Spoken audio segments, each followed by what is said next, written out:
नमस्कार, स्वागत है आप सभी का जी पंजाब हरियाणा हिमाचल पर। मैं मनोज श्रीवास्तव हूं। आइए देखते हैं तेज रफ्तार के साथ खबरें सुपरफास्ट।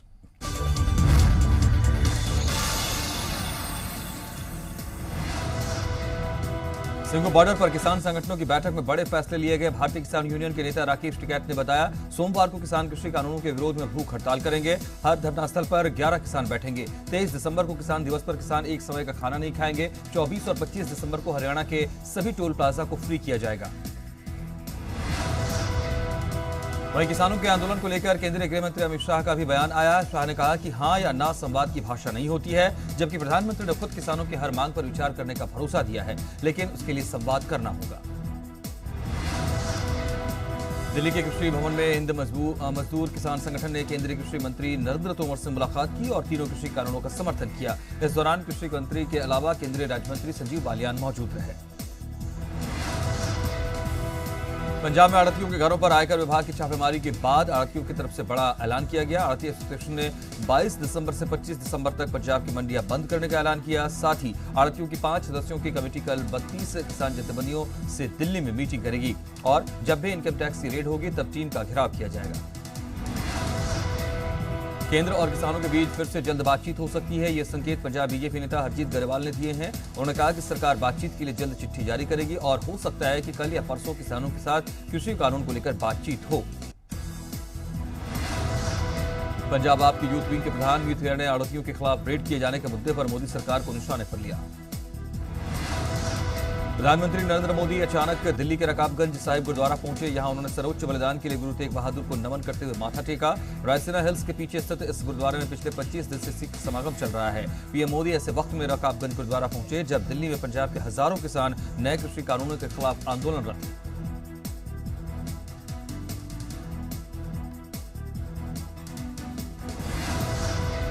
प्रधानमंत्री नरेंद्र मोदी के गुरुद्वारा रकाबगंज पहुंचने को लेकर आप विधायक अमन अरोड़ा ने पीएम मोदी को निशाने पर लिया। उन्होंने कहा कि यह अच्छी बात है कि वो गुरुद्वारा में नतमस्तक होने के लिए पहुंचे, लेकिन एक बार वो श्री गुरु तेग बहादुर जी का इतिहास भी पढ़ लेते, जिन्होंने अपनी आवाम के लिए कुर्बानी दी थी। वहीं दूसरी तरफ प्रधानमंत्री नरेंद्र मोदी हैं जो अपने अड़ियल रवैये की वजह से अपनी ही जनता को परेशान कर रहे हैं। अरोड़ा ने पीएम मोदी को नसीहत देते हुए कहा कि अगर आप वाकई गुरु के चरण में जाना चाहते हैं तो काले दिन वापस लें।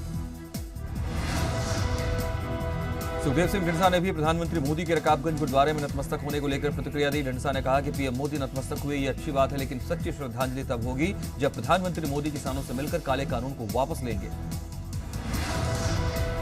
प्रधानमंत्री मोदी के रकाबगंज गुरुद्वारा जाने पर बीजेपी नेता विनीत जोशी ने कहा कि इस पर सियासत नहीं होनी चाहिए। विनीत जोशी ने सभी दलों को हिदायत दी कि किसानों के मुद्दे को सिखों से न जोड़ें। हरियाणा के मुख्यमंत्री मनोहर लाल ने नारनौल में जल अधिकार रैली की। इस दौरान मुख्यमंत्री ने कहा कि एसवाईएल के मुद्दे पर हरियाणा की सुप्रीम कोर्ट में जीत हुई है। अब सुप्रीम कोर्ट को आदेश देना है कि नहर का निर्माण कौन करेगा और जल्द ही इस पर भी फैसला आ सकता है। सीएम मनोहर लाल ने पंजाब से एसवाईएल पर अपना हट छोड़ने की अपील भी की। सीएम ने एसवाईएल के मुद्दे पर कांग्रेस पर लोगों को बरगलाने का आरोप लगाया। केंद्रीय राज्य मंत्री राव इंद्रजीत सिंह ने नारनौल रैली में कहा कि एसवाईएल के मसले पर सरकार और पार्टी के साथ खड़े हैं, लेकिन एसवाईएल की पानी की जरूरत की अहमियत को तराई क्षेत्र में रहने वाले किसान भाइयों को भी समझाएं जो कृषि कानून का विरोध कर रहे हैं। वहीं हरियाणा बीजेपी अध्यक्ष ओम प्रकाश धनखड़ ने आरोप लगाया कि पंजाब की सियासी हवाओं ने हरियाणा के हक का एसवाईएल पानी रोक रखा है। इसलिए हरियाणा के दरवाजे पर बैठे पंजाब के किसान भाइयों को यह भरोसा दिलाना होगा कि पंजाब की सियासत की वजह से हरियाणा के हक का पानी नहीं रुकने देंगे। कृषि कानून के मामले पर सीएम मनोहर लाल ने फिर दोहराया है कि एमएसपी पर कोई आंच आई तो राजनीति छोड़ दूंगा। सरकार नए कृषि कानूनों के माध्यम से एमएसपी से ऊपर की बात सोच रही है। एमएसपी कभी खत्म नहीं होगा। एमएसपी था, एमएसपी है और एमएसपी रहेगा। इस तरह मंडियां भी रहेंगी। सीएम मनोहर लाल ने कांग्रेस पर किसानों को बरगलाने का आरोप चढ़ा। भिवानी में हरियाणा के कृषि मंत्री जयप्रकाश दलाल ने हरियाणा प्रदेश के सभी राजनीतिक दलों से अपील की है कि वो एसवाईएल नहर के मुद्दे पर संगठित होकर राजनीति से हटकर इस नहर निर्माण में सहयोग करें। ये बात उन्होंने भिवानी में अपने निवास पर हुई पत्रकार वार्ता के दौरान कही। साथ ही कृषि मंत्री ने कहा कि जिस प्रकार एसवाईएल नहर के मुद्दे को लेकर तत्कालीन अकाली दल बादल सरकार के साथ कांग्रेस पार्टी, किसानों और पंजाब के विभिन्न राजनीतिक दलों ने एकत्रित होकर एसवाईएल नहर को उखाड़ने का काम किया। हरियाणा के पूर्व मुख्यमंत्री और नेता विपक्ष भूपेंद्र सिंह हुड्डा ने एसवाईएल के मुद्दे पर बीजेपी पर निशाना साधते हुए ट्वीट किया और कहा बीजेपी को अनशन नहीं हरियाणा के हितों से खिलवाड़ करने के लिए प्रायश्चित करना चाहिए। सुप्रीम कोर्ट का फैसला आने के 3.5 साल बाद भी अब तक सरकार ने क्यों नहीं कोई कदम उठाया? किसान आंदोलन से ध्यान भटकाने और किसानों की एकता तोड़ने के लिए एसवाईएल का ड्रामा कर रही है बीजेपी। साथ ही कानून व्यवस्था को लेकर भी बीजेपी पर निशाना साधा और ट्वीट पर लिखा कि हरियाणा समेत सभी बीजेपी शासित राज्यों में कानून व्यवस्था पूरी तरह चरमरा गई है। ऐसा लगता है कानून व्यवस्था नाम की कोई चीज नहीं है, इसे कायम रखना सरकार की जिम्मेदारी है। रोजाना बढ़ रहे अपराध से प्रतीत होता है कि हरियाणा जल्द ही अपराध क्षेत्र में नंबर 1 होगा। निर्दलीय विधायक और सांगवान खाप प्रधान सोमवीर सांगवान ने बीजेपी पर एसवाईएल के बहाने किसान आंदोलन को भटकाने का आरोप चढ़ा। सांगवान ने बीजेपी पर ड्रामेबाजी कर लोगों को बरगलाने का आरोप लगाया। सोमवीर सांगवान ने कहा कि पानी का बंटवारा ट्रिब्यूनल की तरफ से किया जाता है, केंद्र सरकार के अधीन होता है। अगर एसवाईएल का पानी ही देना है तो केंद्र सरकार के माध्यम से हरियाणा का पानी दिलाना चाहिए, लेकिन बीजेपी लोगों को गुमराह करने में जुटी है। लोक इंसाफ पार्टी के अध्यक्ष सिमरजीत सिंह बैंस ने लुधियाना में उन किसानों को श्रद्धांजलि दी जिनके किसान आंदोलन के दौरान मौत हुई। बठिंडा में स्थानीय किसानों ने किसान आंदोलन के दौरान जान गंवाने वाले किसानों को श्रद्धांजलि दी। कैंडल मार्च निकालकर उन किसानों को याद किया। किसान आंदोलन के दौरान अब तक 22 किसानों की जान गई है। दिल्ली हरियाणा बॉर्डर पर 25 दिन से किसानों का आंदोलन जारी है। पटाला गांव जोड़ा सिंघा में किसान आंदोलन में मारे गए किसानों को श्रद्धांजलि दी गई। किसानों ने कहा कि आंदोलन के दौरान जान गंवाने वाले किसानों की को यह भूल नहीं पाएंगे। हम सरकार को हमारे बच्चों के भविष्य के साथ नहीं खेलने देंगे। किसान आंदोलन में कई किसानों की मौत हुई है। इनकी आत्मा की शांति के लिए बरनाला में पाठ कराया गया। इस दौरान 9वें पातशाही श्री गुरु तेग बहादुर के शहीदी दिवस को लेकर छोटी साहिबजादा और माता गुजरी जी की शहादत को समर्पित सुखमणी साहिब के पाठ प्रकाश भी कराया गया। संगरूर में भारतीय किसान यूनियन उग्राहा ने लोगों से 24 दिसंबर को काला झंडा लेकर टोल प्लाजा और 26 दिसंबर को खनौरी बॉर्डर पर इकट्ठा होने की अपील की है। किसान नेताओं ने कहा कि 27 दिसंबर को 50,000 लोग दिल्ली रवाना होंगे। किसान आंदोलन के दौरान कई किसानों की मौत हुई है। भारतीय किसान यूनियन उग्राहा ने उन्हें श्रद्धांजलि दी। किसान गुजर सिंह की अंतिम अरदास पर मानसा के गांव बछुआना में विशाल श्रद्धांजलि समागम आयोजित किया गया और उन्हें श्रद्धा सुमन अर्पित किए गए। किसान जथेबंदियों और आम लोगों ने गुजर सिंह के बलिदान को याद किया। 26 नवंबर को टिकरी बॉर्डर पर किसान आंदोलन में हिस्सा लेने के दौरान सेहत खराब होने की वजह से गुजर सिंह की मौत। दिल्ली बॉर्डर पर किसान आंदोलन के दौरान 33 किसानों की मौत हुई। उन्हें श्रद्धांजलि देने के लिए बरनाला रोड स्थित शहीद भगत सिंह स्टेडियम में श्रद्धांजलि सभा का आयोजन किया गया।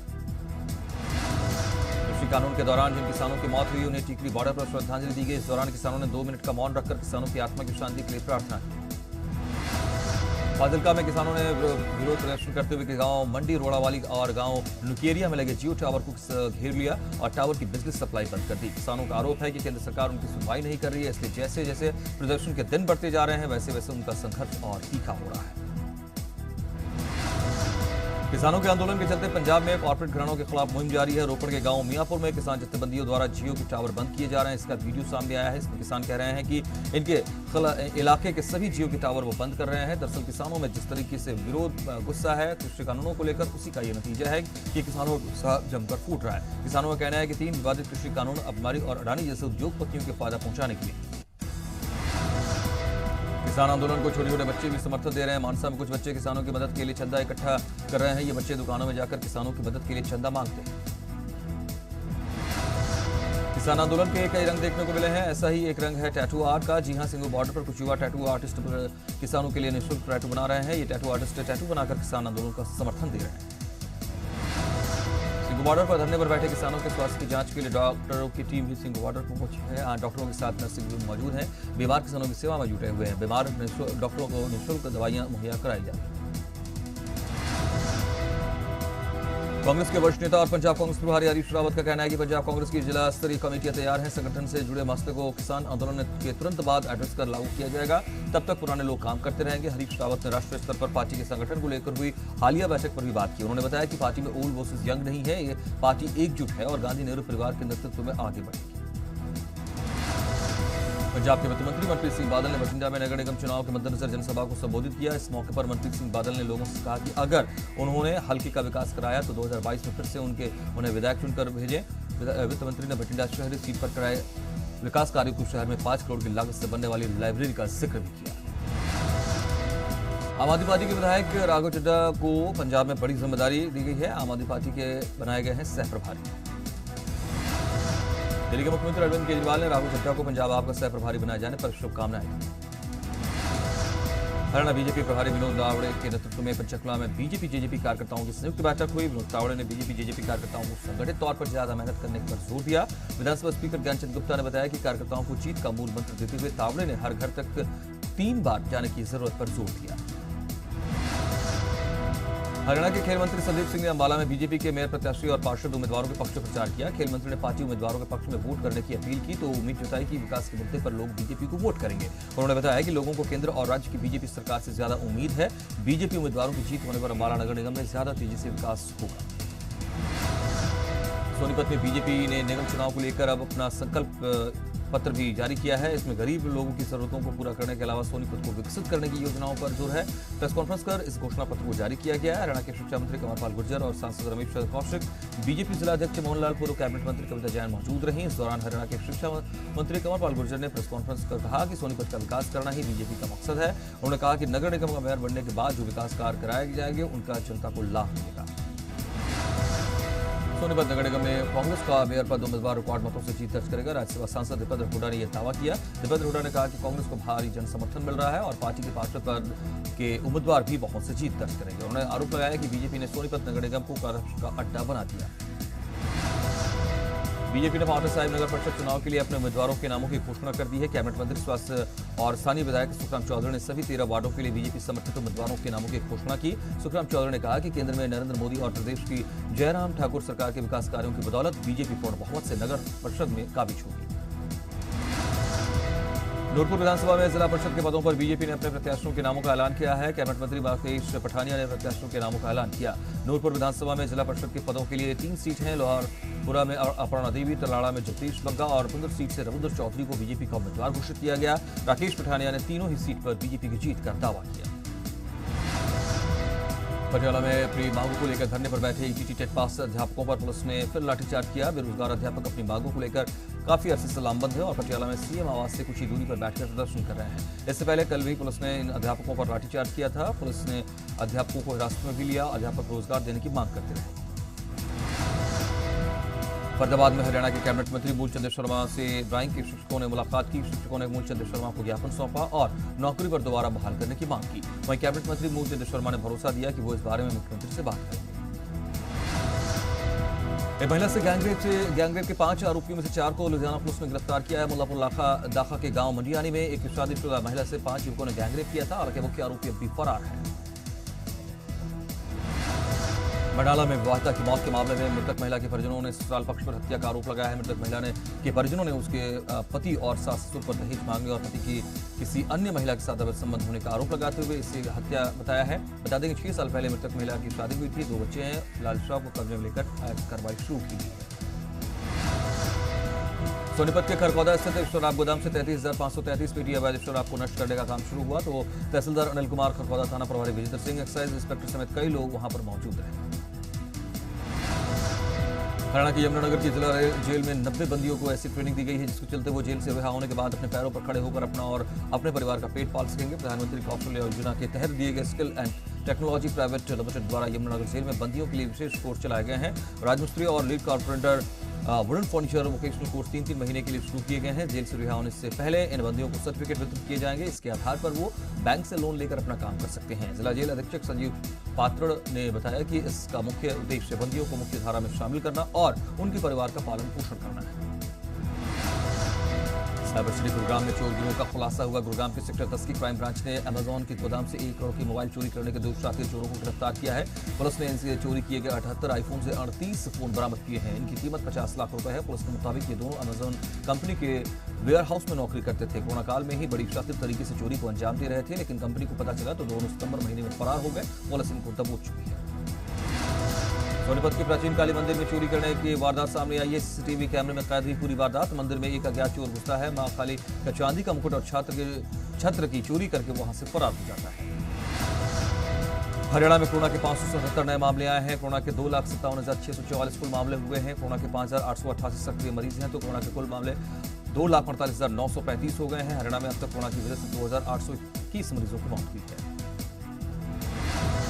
हरियाणा के गृह और स्वास्थ्य मंत्री अनिल विज के स्वास्थ्य में अब सुधार है। ये जानकारी गुरुग्राम के मेदांता अस्पताल की तरफ से जारी विज के मेडिकल बुलेटिन में साझा की गई है। मेदांता अस्पताल में ही अनिल विज का कोरोना का इलाज चल रहा है और इसमें बताया गया है मेडिकल बुलेटिन में अनिल विज अभी भी आईसीयू में है, ऑक्सीजन सपोर्ट पर हैं, उनके स्वास्थ्य में सुधार है और बुखार नहीं है। उनकी जांच रिपोर्ट भी पहले से बेहतर है और डॉक्टर ने उनके स्वास्थ्य में सुधार से संतुष्टि जाहिर की है। हिमाचल प्रदेश में कोरोना के 319 नए मामले आए हैं। 52,329 कोरोना के मामले हैं, जबकि कुल मामले प्रदेश में कोरोना के 9,196 हैं और सक्रिय मरीज, जबकि कोरोना के अब तक 46,221 मरीज ठीक हुए हैं। 864 मरीजों की मौत। सिरमौर के मैदानी इलाकों में लगातार बढ़ता कोहरा किसानों और बागवानों के लिए परेशानी का सबब बना है। कोहरे के कारण क्षेत्र में किन्नू और माल्टा संतरा की फसल को खासा नुकसान हुआ है। नाहर विधानसभा का खजुराना क्षेत्र किन्नू और माल्टा संतरा उत्पादन के लिए जाना जाता है। इस बार ज्यादा ठंड बढ़ने के कारण किन्नू और माल्टा संतरा की फसलें प्रभावित हुई हैं। उत्पादकों का कहना है कि ठंड बढ़ने से किन्नू का फल सिकुड़ हो जाने के साथ ही छिलका छोड़ देता है और दाम अच्छे नहीं मिल पाते हैं। माने तो ज्यादातर कोहरे के चलते नुकसान हो रहा है और सरकार से मांग है कि किसानों बागवानों की आर्थिक मदद की जाए और कुछ राहत दी जाए। ठंड का कहर लगातार बढ़ रहा है। रात के वक्त लेह में पारा -18 डिग्री सेल्सियस दर्ज किया जा रहा है, जो इस मौसम की सबसे ठंडी रात रही है। लेकिन यह मौसम आइस हॉकी खिलाड़ियों की पहली पसंद है, क्योंकि कृत्रिम आइस हॉकी रिंक की कमी से जूझ रहे आइस हॉकी खिलाड़ियों के लिए यह मौसम मुफीद है। भारतीय महिला मुक्केबाज सिमरनजीत कौर ने 60 किलोग्राम भार वर्ग में जर्मन में कोलोन मुक्केबाजी विश्व कप में स्वर्ण पदक जीता है। लुधियाना के रहने वाली सिमरनजीत ने जर्मनी की माया किलहांस को 4-1 से शिकस्त देकर गोल्ड पर कब्जा किया है। पंजाब के मुख्यमंत्री कैप्टन अमरिंदर सिंह ने सिमरनजीत कौर की कामयाबी पर बधाई दी और कहा, सिमरनजीत ने अपनी मेहनत से यह मुकाम हासिल किया है, सभी को गर्व है। उन्होंने उम्मीद जताई कि ओलंपिक में भी मेडल जीतेगी सिमरनजीत।